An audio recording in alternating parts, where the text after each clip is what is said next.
अस्सलामुअलैकुम। इलाकाई खबरों के साथ मैं हूं अलिशा कयूम। हेडलाइंस आपने जानी और यहां आपको बताएं कि पाक फौज कच्चे के इलाके में जारी ऑपरेशन में हिस्सा लेगी। जराये के मुताबिक वफाकी काबीना ने कच्चे के इलाके में ऑपरेशन के लिए फौज तैनात करने की मंजूरी दे दी है। जराये के मुताबिक वजारत दाखिला की समरी की सर्कुलेशन के जरिए काबीना से मंजूरी ले ली गई।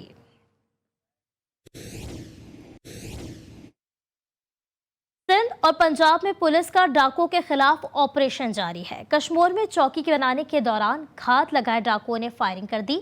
2 पुलिस एहलकार शहीद और SSHO समेत 4 जख्मी हो गए। सादिकाबाद के कच्चे के इलाकों में पुलिस की पेशकदमी जारी है। तफसीलात इस रिपोर्ट में देखिए।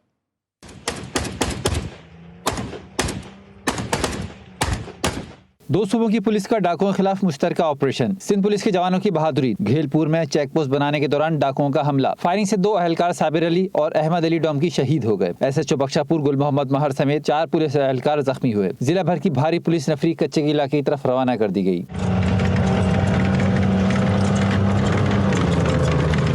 सादिकाबाद पुलिस का कच्चे में डाकुओं के खिलाफ ग्रैंड ऑपरेशन जारी है। पुलिस और डाकुओं के दरमियान फायरिंग का शदीद तबादला हुआ। पुलिस कच्चा कराची में लथानी गैंग की कमीनगाहों तक पहुंच चुकी है। सादिकाबाद पुलिस का कच्चे में डाकुओं के खिलाफ ग्रैंड ऑपरेशन जारी है। पुलिस और डाकुओं के दरमियान शदीद फायरिंग का तबादला हुआ। एहसन अली कच्चे में एडिशनल IG साउथ पंजाब के साथ मौजूद हैं। जी एहसन, बताइएगा कि क्या मजीद पेशरफ्त हुई है? इस वक्त मैं कच्चा कराची में मौजूद हूँ और यहाँ पर एक ग्रैंड ऑपरेशन जो है वो डाकुओं के खिलाफ किया जा रहा है। इस वक्त जो है वो एडिशनल IG साउथ पंजाब हमारे साथ मौजूद है। तक जारी रहेगा। मौजूदा सूरत हाल क्या है? ये हमारे मुल्क के दुश्मन है और जब तक ये ख़त्म नहीं होंगे हम इनका पीछा करते रहेंगे। इस वक्त लाइव ऑपरेशन चल रहा है और उसमें अगर मैं ये कहूँ कि हज़ारों एकड़ रकबा जो है खाली करवाया है और सैकड़ों मवेशी जो लोगों के इन्होंने चोरी किए हुए थे, डकैतियाँ की हुई थी, वो रिकवर किए हैं। एडिशनल IG साउथ पंजाब का भी यही कहना है कि कई एकड़ जो जहां पर डाकुओं का कब्जा था उससे जो है वो क्लियर करवा लिया गया है और पुलिस ने अपनी रिट जो है वो कच्चे में कायम कर ली और ये ऑपरेशन जो है वो जराई प्रेशर और दहशतगर्द अफराद के खिलाफ जब तक उनका खात्मा नहीं होगा ये जारी रहेगा। जी। सादिकाबाद के कच्चे के इलाके में डाकुओं के खिलाफ ऑपरेशन जारी है। पुलिस ने डाकुओं की मुतादिद कमीनगाहें मस्मार कर दी हैं। डाकुओं की पुलिस को धमकी जदीद असलहे के साथ धमकी आवेज वीडियो बनाकर सोशल मीडिया पर वायरल कर दी है।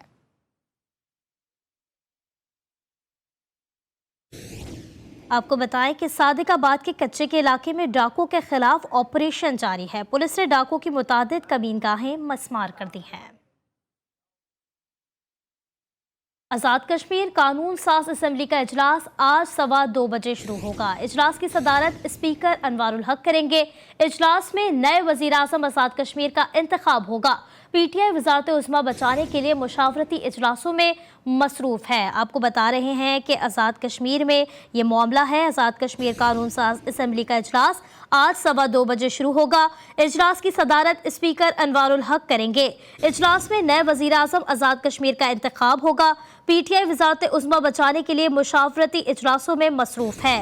आपको ये खबर दे रहे हैं कि इस वक्त जो है आज़ाद कश्मीर में कानून साज असम्बली का इजलास आज 2:15 बजे तलब किया गया है, जो कि आज 2:15 बजे शुरू होगा। इजलास की सदारत अनवारुल हक करेंगे। इजलास में नए वज़ीर आज़म आज़ाद कश्मीर के इंतखाब होने की तवक्को है। PTI वजारत उज़्मा बचाने के लिए मुशावरती इजलासों में मसरूफ़ है। आज़ाद कश्मीर कानून साज असम्बली का इजलास आज 2:15 बजे तलब किया गया है, जिसको 2:15 बजे शुरू किया जाएगा। इजलास की सदारत स्पीकर अनवारुल हक करेंगे, जबकि नए वज़ीर आज़म आज़ाद कश्मीर का इंतखाब होने के भी कभी चांस हैं। ऐवान में अरकान की तादाद 52 है। हुकूमती इत्तेहाद की तादाद 32 और अपोजिशन की 20 है, जबकि सादा अक्सरियत के लिए 27 अरकान की हिमायत दरकार है। आपको बता रहे हैं कि PTI वजारत उज़्मा बचाने के लिए मुशावरती इजलास में मसरूफ़ है। इसी हवाले से मज़ीद जान लेते हैं अरहम शेख से। जी अरहम, बताइएगा। जी बिल्कुल, आज़ाद कश्मीर कानून साज असम्बली का इजलास और आज फिर जो है वो कायदे ऐवान का इंतखाब होना है।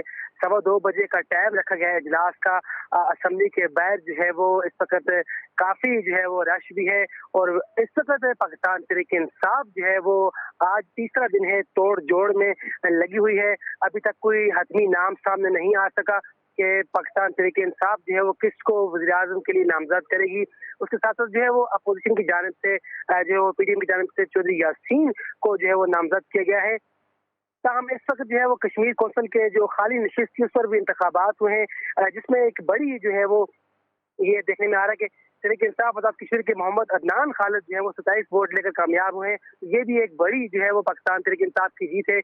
जो इससे अभी थोड़ी देर पहले जो इंतखाबात हुए हैं, अब देखना ये है कि क्या आज के इजलास में जो है वो नया कायदे ऐवान मुंतखब होगा या नहीं। जी ठीक है हरम शेख, आपने हमें अपडेट किया, आपका शुक्रिया।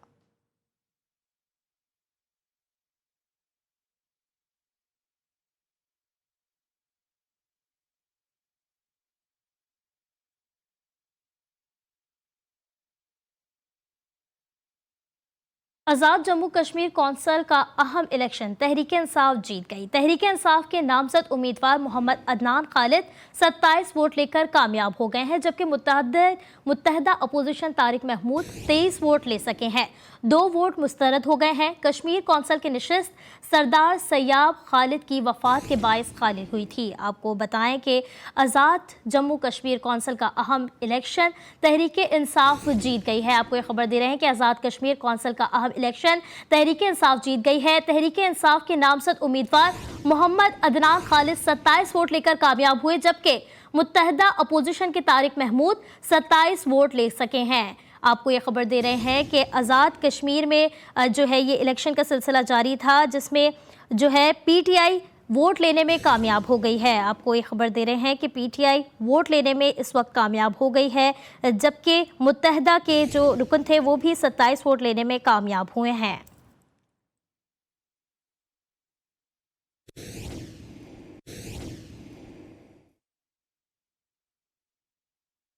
आपको ये बता रहे हैं कि आज़ाद कश्मीर में पोलिंग का सिलसिला जारी था, जिसमें आज़ाद कश्मीर के कौंसिल का अहम तरीन इलेक्शन था। तहरीक इंसाफ जीत गई है। तहरीक इंसाफ के नामजद उम्मीदवार मोहम्मद अदनान खालिद 27 वोट लेकर कामयाब हो गए हैं, जबकि मुत्तहदा अपोजिशन के तारिक महमूद 27 वोट ले सके हैं। 2 वोट मुस्तरद हो गए हैं। कश्मीर कौंसिल नशिस्त सरदार सैयाब खालिद की वफात के बायस खाली हुई थी। आपको ये खबर दे रहे हैं। इसी बारे में हमें ज्वाइन किया है head of Kashmir affairs Khwaja Mateen साहब ने। वेलकम ख्वाजा साहब, आपने हमें ज्वाइन किया। बताइएगा कि क्या सोचते हैं इस बारे में कि पीटीआई एक दफ़ा फिर से कामयाब हो गई है। जी बिल्कुल, जैसा कि आपने देखा कि ये जो इंतखाबात हुए हैं कश्मीर कौंसिल के, ये एक सैयाब खालिद थे जो मेंबर कश्मीर कौंसिल थे, इनकी डेथ हो गई थी, उसके बाद जो हुआ है। लेकिन जो पीटीआई की स्ट्रेंथ है वो 31 है असेंबली में, लेकिन वोट सिर्फ उनको 27 मिले हैं, 2 वोट रिजेक्ट भी हुए हैं। और जो अपोजिशन की स्ट्रेंथ है 23, उनकी 20 है, लेकिन उनको 23 वोट मिले हैं। इसका मतलब है कि अपोजिशन बढ़ रही है। वज़ीर-ए-आज़म का जो आने वाला इंतखाब है उसमें अपोजिशन अगर 23 से 27 पर चली गई तो फिर वो अपना वज़ीर-ए-आज़म बनाने में कामयाब हो सकती है। 31 में से 27 वोट लिए उन्होंने, जिसमें से अभी तक जो पीटीआई ने 4 वोट लूज किए हैं इसमें, लेकिन इलेक्शन वो जीत गए हैं। लेकिन जब वज़ीर-ए-आज़म का इंतखाब होगा इसमें सूरत-ए-हाल बिल्कुल मुख्तलिफ होगी। ठीक है, ये भी बताइएगा ख्वाजा साहब कि ये जो अभी सिलसिला चल रहा है, पीटीआई की बढ़तरी हर जगह दिखाई दे रही है कि पीटीआई ही हर जगह बढ़तर है, तो क्या वज़ीर आज़म भी जो है वो पीटीआई की तरफ से ही आना है? देखें कि पीटीआई की इस वक्त तक सीधी जमात है ये के असेंबली में, इनके 31 वोट हैं, तो 31 में से 27 वोट इनको मिले हैं, यानी कि इन्होंने 4 वोट लूज किए हैं। तो जीतना तो वैसे भी अगर वज़ीर-ए-आज़म का भी इंतखाब होता है, अगर तो इससे हो कि उनकी स्ट्रेंथ पर हो तो फिर तो जीतना चाहिए पीटीआई को। लेकिन मैं आपको बता रहा हूँ कि 4 वोट अभी लूज कर गई है पीटीआई। तो वज़ीर-ए-आज़म के इंतखाबात में अगर 7 वोट लूज कर गई, अपोजिशन अगर 4 वोट ज्यादा ले गई तो वज़ीर-ए-आज़म बनाने में कामयाब हो जाएगी, क्योंकि जब तक उसे पीटीआई के लोग वोट नहीं देंगे अपोजिशन को, अपोजिशन अपना वज़ीर-ए-आज़म मुंतखब नहीं करा सकेगी। इसलिए जो वज़ीर-ए-आज़म का इंतखाब है इसका सिनेरियो बिल्कुल मुख्तलिफ होगा। अभी जोड़ तोड़ पूरे अरूज पर है। रियासती दारुल-हुकूमत मुज़फ्फराबाद में मुज़ाकरात जारी हैं, अभी शेड्यूल भी जारी नहीं हुआ है वज़ीर-ए-आज़म के इंतखाब का, लेकिन इसमें शायद ये रिजल्ट ना हो। लेकिन अभी जोड़ तोड़ जारी है, कुछ भी हो सकता है। अरकान असेंबली ने फैसला करना है, वो भी पीटीआई के अरकान असेंबली जो फैसला करेंगे। अगर वो बगावत नहीं करते, अपनी पार्टी को नहीं छोड़ते, तो वज़ीर-ए-आज़म तो फिर पीटीआई के बनना चाहिए। लेकिन अगर वो छोड़ते हैं, जैसा कि हमने देखा कौंसिल के इलेक्शन में 31 से 27 वोट लिए हैं पीटीआई ने, अगर इसी तरह वज़ीर-ए-आज़म के इंतखाब जब होगा तो उसमें कम वोट लिए तो फिर पीटीआई इलेक्शन हार भी सकती है। लेकिन इसका फैसला जो भी होगा वो अरकान असम्बली करेंगे, जिसको वोट देंगे उसी पार्टी का जो भी फैसला होगा लीडर कार्य होगा। असेंबली करेंगे। हमारे साथ head of Kashmir affair Khwaja Mateen साहब हमारे साथ तज्जिया कर रहे थे। आपका बेहद शुक्रिया। दहशतगर्दी के खदशात पर सीटीडी की खुफिया ऑपरेशन, कलअदम तंजीमों के 4 इंतहाई मतलूब दहशतगर्द गिरफ्तार कर लिए गए हैं। गिरफ्तार दहशतगर्दों में अयाज खान, यासीन, सलीम और असद शामिल हैं। दहशतगर्दों का ताल्लुक कलअदम, टीटीपी और अलकायदा से है। इसी हवाले से मजीद जानते हैं। लाहौर से वकार शौकत हमारे साथ मौजूद हैं। जी वकार, बताइएगा। जी बिल्कुल, जो है वो सीटीडी की जानिब से दहशतगर्दी के पेश नजर जो है वो खुफिया ऑपरेशन जारी हैं। कालदम तंजीमों के 4 इंतहाई मतलूब दहशतगर्द जो है वो गिरफ्तार किए गए हैं। सीटीडी का कहना है कि दहशतगर्दों की निशानदेही पर 26 मुश्तबा अफराद से पूछगिछ की गई, जबकि गिरफ्तार दहशतगर्दों में अयाज खान, यासीन, सलीम और असद शामिल हैं। दहशतगर्दों का ताल्लुक जो है वो टीटीपी और अलकायदा से है। सीटीडी का कहना है कि दहशतगर्दों को गिरफ्तार के बाद मुल्तान, रावलपिंडी और सरगोदा से अमल में लाई गई है। तमाम गिरफ्तारियां मौजूदा जो भी की गई हैं, इनके खिलाफ जो मुकदमा दर्ज कर दिए गए हैं और उनसे तफ्तीश जारी है। मुल्जमान से बारूदी मवाद, असला और खुद कुछ जैकेट बनाने का बारूदी मवाद भी बरामद किया गया है। वकार शौकत अपडेट कर रहे थे। आपका शुक्रिया। जफरवाल के नाला डैक के करीब एंटी टैंक माइन बरामद कर ली गई है। पीडीएस नारवाल के मुताबिक माइन 18 पाउंड वजनी और भारतीय साख्ता है। पीडीएस ने माइन को नाकारा बनाकर अपनी तहवील में ले लिया है। सीटीडी हैदराबाद ने सहरिश नगर से एक दहशतगर्द गिरफ्तार कर लिया है। तर्जुमान के मुताबिक इंटेलिजेंस बेस्ड कार्रवाई में दहशतगर्द सरकश उर्फ सनी भट्टी को रेलवे फाटक से गिरफ्तार कर लिया गया। जराये के मुताबिक गिरफ्तार दहशतगर्द का ताल्लुक कलअदम तंजीम से है। रहनुमा तहरीक इंसाफ अली अमीन गंडापुर को सरगोदा में इंतज़ाद दहशतगर्दी की खुसूसी अदालत में पेश कर दिया गया। भक्कर में दर्ज मुकदमे पर पेशी के दौरान अदालत में सिक्योरिटी के फुल प्रूफ इंतजामात किए गए थे। अदालत ने अली अमीन को 3 रोज़ा जिस्मानी रिमांड पर सदर भक्कर पुलिस के हवाले कर दिया।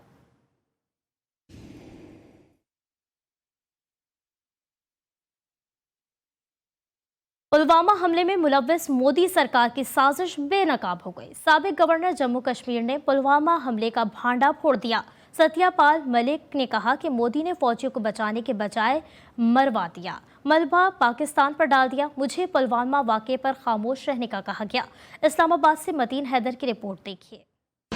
पुलवामा हमला करवाकर इल्जाम पाकिस्तान पर आयद करने वाली मोदी सरकार अपने ही जाल में फंस गई। साबिक गवर्नर जम्मू और कश्मीर ने जालिम मोदी सरकार का भांडा फोड़ दिया। सीतापाल मलिक ने कहा है कि मोदी ने फौजियों को बचाने के बजाय मरवा दिया और मलबा पाकिस्तान पर डाल दिया। मैंने मामला उठाया तो अजीत डोभाल ने मुझे खामोश रहने को कहा। उन्होंने कहा ये सब मत बोलो, ये कोई और चीज है, हमें बोलने दो। मुझे लग गया था कि अब ये सारा ओनस पाकिस्तान की तरफ जाना है तो चुप रहिए। सीतापाल मलिक ने बताया कि पुलवामा ड्रामे का मकसद सिर्फ और सिर्फ बीजेपी को इंतखाबात में फायदा पहुंचाना था। और यहाँ आपको अपडेट करें, आपको बताया कि नौशहरा के इलाके खंडर में पोलियो रजाकारों और पुलिस एहलकारों पर मुल्जिमान ने फायरिंग कर दी है। हमलावर की फायरिंग से पुलिस एहलकार और पोलियो वर्कर्स महफूज रहे।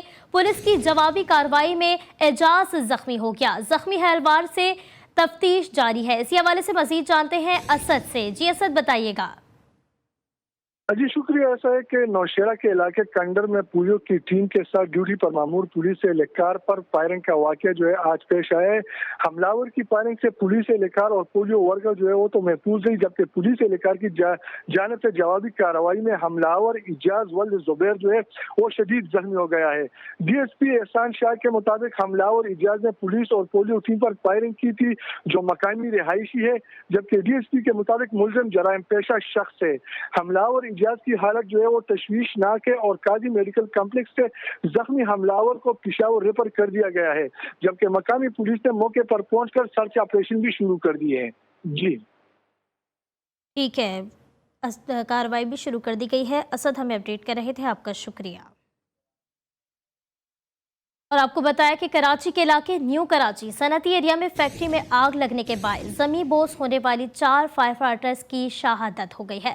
गफलत और लापरवाही के दफात के तहत मुकदमा सरकार की मुद्दत में फैक्ट्री मालकान और किरायादारों के खिलाफ दर्ज कर लिया गया है।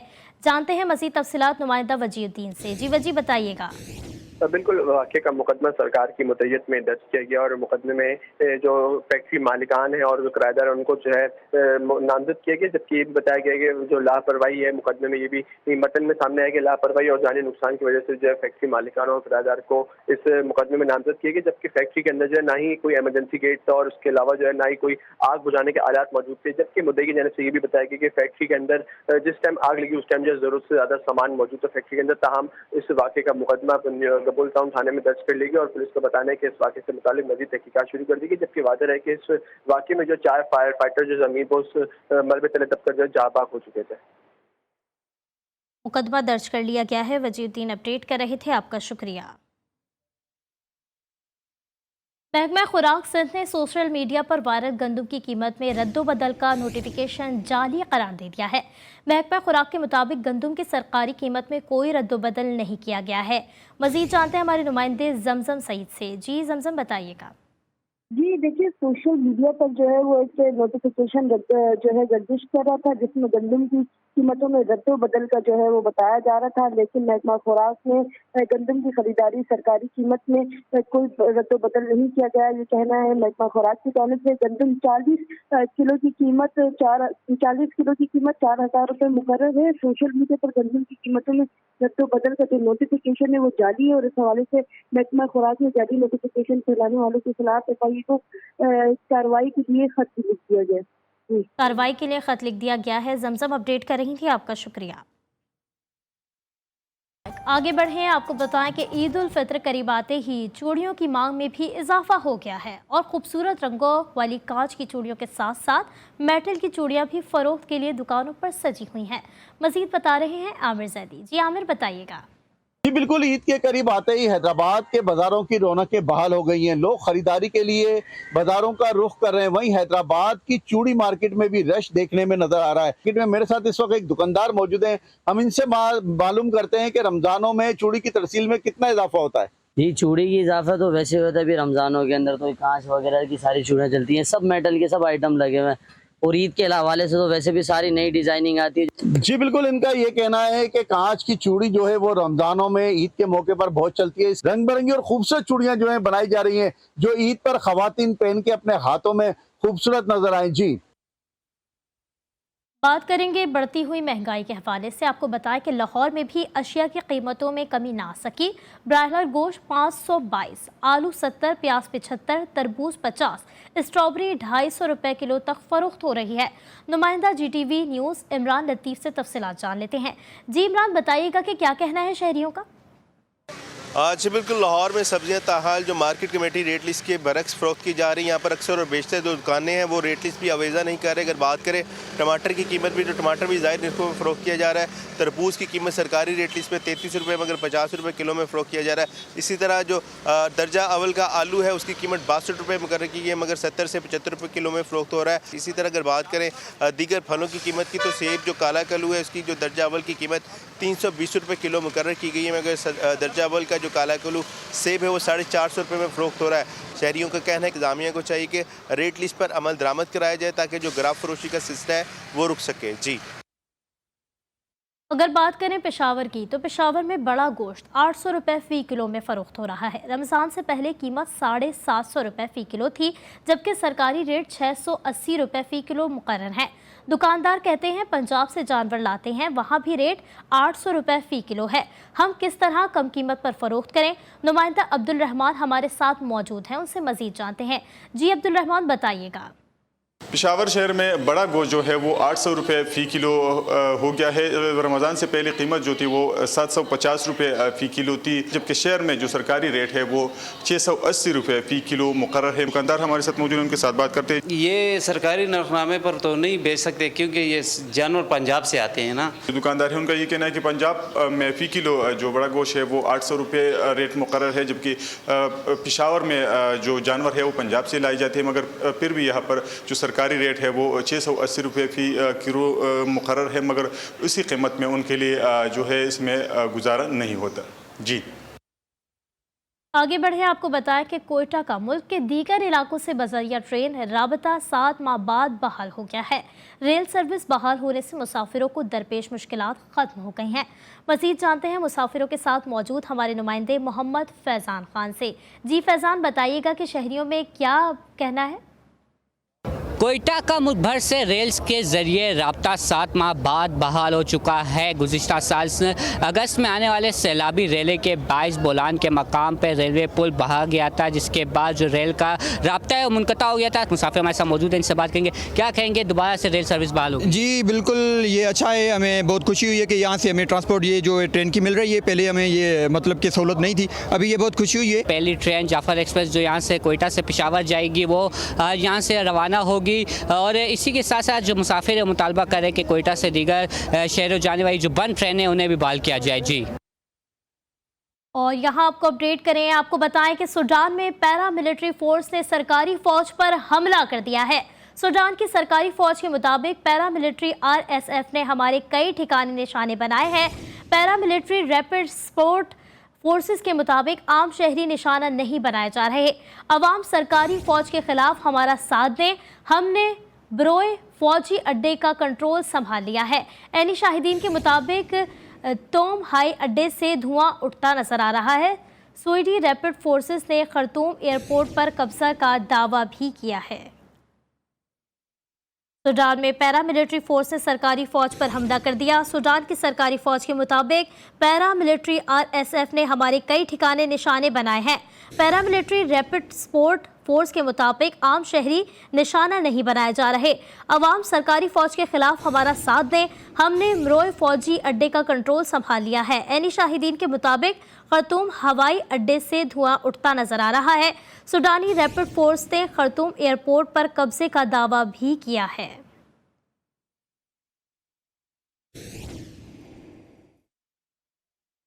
आपको बताएं कि सूडान में पैरामिलिट्री फोर्स ने सरकारी फौज पर हमला कर दिया है। सूडान की सरकारी फौज के मुताबिक पैरामिलिट्री RSF ने हमारे कई ठिकाने निशाने बनाए हैं। पैरामिलिट्री रैपिड सपोर्ट फोर्सेस के मुताबिक आम शहरी निशाना नहीं बनाए जा रहे। ऐसा भी कहना है कि अवाम सरकारी फौज के खिलाफ हमारा साथ दें, हमने मरोए फौजी अड्डे का कंट्रोल संभाल लिया है। एनी शाहिदीन के मुताबिक खर्तूम हवाई अड्डे से धुआं उठता भी नजर आ रहा है। सूडानी रैपिड फोर्सेस ने खर्तूम एयरपोर्ट पर कब्जे का दावा भी किया है।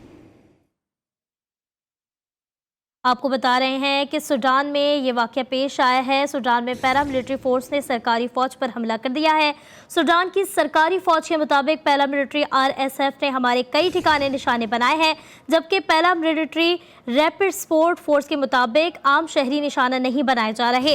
अवाम सरकारी फौज के खिलाफ हमारा साथ दें, हमने मरोए फौजी अड्डे का कंट्रोल संभाल लिया है। ईद के करीब आते ही नौशहरा के बाजारों की रौनक उरूज पर पहुंच गई है। कहीं पर हो रही है जूतों की खरीदारी तो कहीं पर रंग बिरंगे मलबूसात की। खरीदार कहते हैं बच्चों की खुशी के लिए सब खरीद रहे हैं। मोहम्मद असद की रिपोर्ट देखिए। ईद करीब आते ही नौशहरा के बाजारों की रौनकें उरूज पर पहुंच गई। ताहम महंगाई के बायस खरीदारों के लिए खरीदारी करना मुश्किल हो गया। ईद पर पहनने वाले रेडीमेड गारमेंट्स की कीमतों में 100% इजाफा हो चुका है, जबकि मलबूसात और जूतों की कीमतों को भी पर लग गए हैं। जी, बच्चों के लिए जूते खरीद रहे हैं, लेकिन महंगाई बहुत ज्यादा है, कुव्वत खरीद बिल्कुल खत्म हो चुकी है लोगों की। खरीदारों का कहना है कि साल बाद ईद आती है, बच्चे तो जिद करते हैं, क्या करे कहाँ जाए। ईद की खुशियाँ दुबाला करने के लिए नौजवान कर रहे हैं जूतों की खरीदारी, तो खवातीन की जानिब से की जा रही है रंग बिरंगे मलबूसात की खरीदारी। पहले ईद के लिए 2-2, 3-3 सूट खरीदने वाले शहरी इस दफा ईद के लिए एक सूट की खरीदारी पर भी परेशानी से दो चार नजर आ रहे हैं। कैमरा टीम के साथ मोहम्मद असद, GTV न्यूज, नौशहरा। खबर दें आपको शकरगढ़ से। आपको बताएं कि शकरगढ़ में मुफ्त आटा लेने आया बुजुर्ग शहरी धक्कम पेल के बायस दम तोड़ गया। पुलिस के मुताबिक 70 साल का अब्दुल रऊफ 14 किलोमीटर दूर रहकर आया था। बारी आने पर अब्दुल रऊफ आटे का थैला लेकर रश से निकलते हुए बेहोश होकर दम तोड़ गया।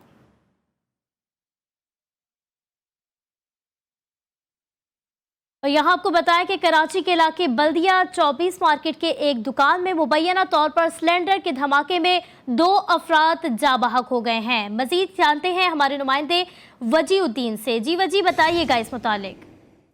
बिल्कुल, बल्दिया 24 मार्केट का इलाका है। यहाँ पे जब ट्रक आया तो ट्रक से दो लोग जो है मजदूर बताया जा रहा है कि वो सिलेंडर उतार रहे थे। इस दौरान जो धमाका हो गया। ऑक्सीजन सिलेंडर की दुकान बताई जा रही है जिसमें जो सिलेंडर रखे जा रहे थे और इस दौरान ये धमाका हुआ। धमाके से जो है दो जो मजदूर थे वो जख्मी हुए थे, जब दौरान इलाज जो यहाँ पर जापाक हो चुके हैं। बताया जा रहा है कि इस इलाके में जो इस तरह के इससे पहले भी इस तरह के हादसा हो चुके हैं। ताहम पुलिस का कहना है कि वह जो जाबाक अफराद हुए इनकी शनाख्त का अमल जारी है। ठीक है, आग बुझाने का अमल जारी है। वजीउद्दीन अपडेट कर रहे थे, आपका शुक्रिया। कराची में रवा साल रबी से पहली हलाकत सामने आ गई। मलिर के रिहायशी 5 साला सादिक को 3 माह कबल कुत्ते ने काटा। बच्चे को एंटी रबीज वैक्सीन भी नहीं लगाई गई थी। बच्चे को हालत खराब होने पर इंडस अस्पताल मुंतकिल किया गया था, जहां वो दौरान इलाज दम तोड़ गया। जानते हैं हमारे नुमाइंदे जमजम से। जी जमजम, बताइएगा। देखिए, कराची में रवा साल रेबीज की पहली हलाकत जो है वो सामने आ गई है। अस्पताल इंतजामिया के मुताबिक ये मलिर का रिहायशी 5 साला सांद जो है ये 3 माह कबल ऐसे कुत्ते ने काटा था। 5 साला सांद को एंटी रेबीज वैक्सीन नहीं लगी थी। रेबीज की अलामत के बाद बच्चे को इंडस अस्पताल मुंतकिल किया गया, जहाँ पर जो है दौरान इलाज बच्चा अस्पताल में इंतकाल कर गया। जी, तो यहाँ आपको अपडेट करें, आपको बताएं कि सूडान में पैरामिलिट्री फोर्स ने बगावत कर दी। पैरामिलिट्री फोर्स ने सूडान की सरकारी फौज पर हमला कर दिया। सूडानी पैरामिलिट्री ने सदारती महल पर कब्जे का दावा भी कर दिया। पैरामिलिट्री फोर्स ने खर्तूम एयरपोर्ट समेत कई सूबों के अहम इलाकों का कंट्रोल संभाल लिया है। खर्तूम हवाई अड्डे से धुआं उड़ता नजर आ रहा है। पैरामिलिट्री फोर्स का कहना है कि हमलों में आम शहरियों को निशाना नहीं बनाया जा रहा।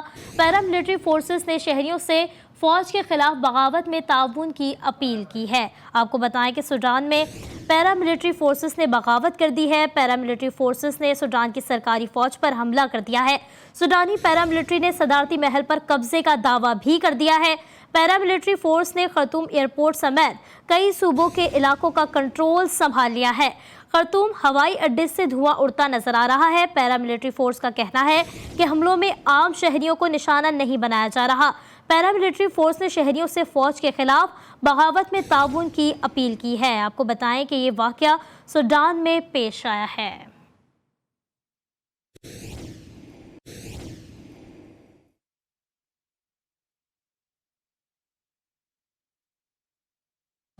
इसी के साथ ही इलाकाई खबरों से फिलहाल के लिए इतना ही। आप देखते रहिए GTV न्यूज़।